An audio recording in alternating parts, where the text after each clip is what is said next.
spots, and like I say, he was just comfortable. Like I said, just trying to figure out the flow for him, James, and PG.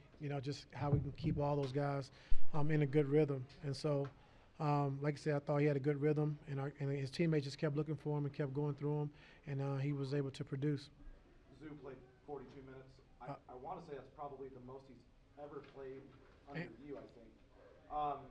Obviously, you're without Daniel, so you're a little bit small at the backup center spot. But did this really feel like a game where Zoo had to play 42 minutes just because of what he provides? I mean, I told him before the game he's going to play 40, and so 42, but like I said, we needed every bit of it. I'll give him the next 2 days off, give Zoo off, and let him recuperate. But we definitely needed, like I said, we needed his size and his rebound and his rim protection around the basket. So he was huge for us tonight.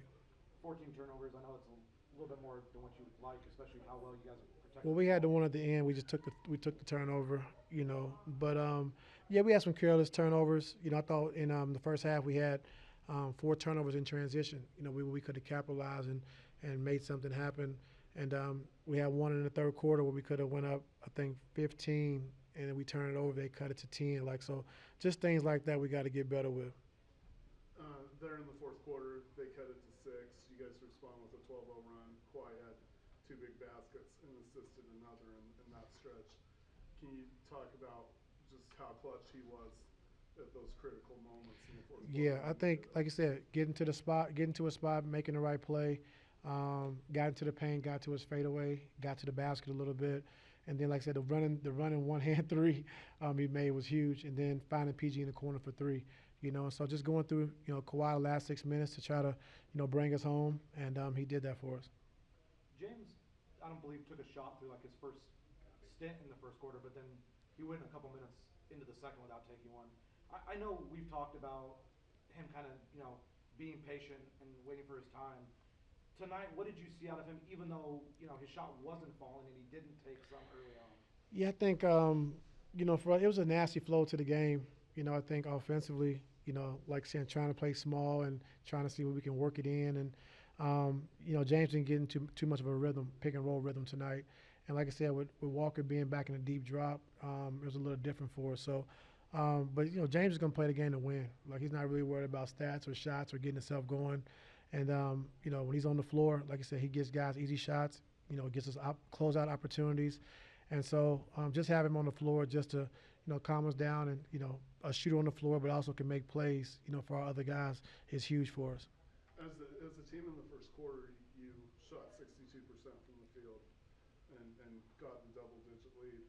How important was that in just kind of setting the tone and forcing the Jazz to play catch-up throughout the other 3 quarters? Yeah, it was good for us to finally get out to a good start. We've been struggling, starting games as of late. And so to get out to a good start, that was our mindset. And so the guys, give them credit. They came out and in that first quarter, set the tone early, and we was able to, like you said, establish something early instead of having to play catch-up all game. Defensively, what did you see tonight? I know at times Utah was able to make a run, but overall, what did you like about the defense? I don't really know. I got to go back and watch it, but I know they capitalized on our turnovers, turning the ball over and allowed them to get out in transition a few times and get some easy baskets. But in our half-court defense, I thought we were pretty solid. We had about 6 or 7 possessions where we didn't get the ball iced. They got to the middle of the floor, and our big was on the other side of the floor because he's calling ice, but we don't get into the ball and get it sent there, and that kind of hurt us, especially in that fourth quarter. And if I can, Kawhi played 38. PG came close to 38. Talking to some of the guys, like talking to Terrence the other day at practice, he said that he does think that the conditioning in training camp has kind of helped guys in terms of being in shape to start the season and being able to handle this minutes workload. You implemented that in training camp, making them run multiple times a day. Is that how you feel, 21 games into the season with what you're seeing? Yeah, I think the training camp was big for us, but also it was big that PG and Kawhi were healthy, and so they was able to do a full training camp, no limitations.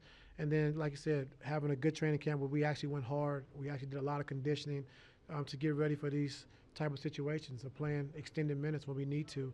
And so, like I said, give those guys credit. Like I said, coming in healthy, but also, like I said, doing all the work it takes to get in shape, and you can see the results of it right now. Let's get ready for HoopJab.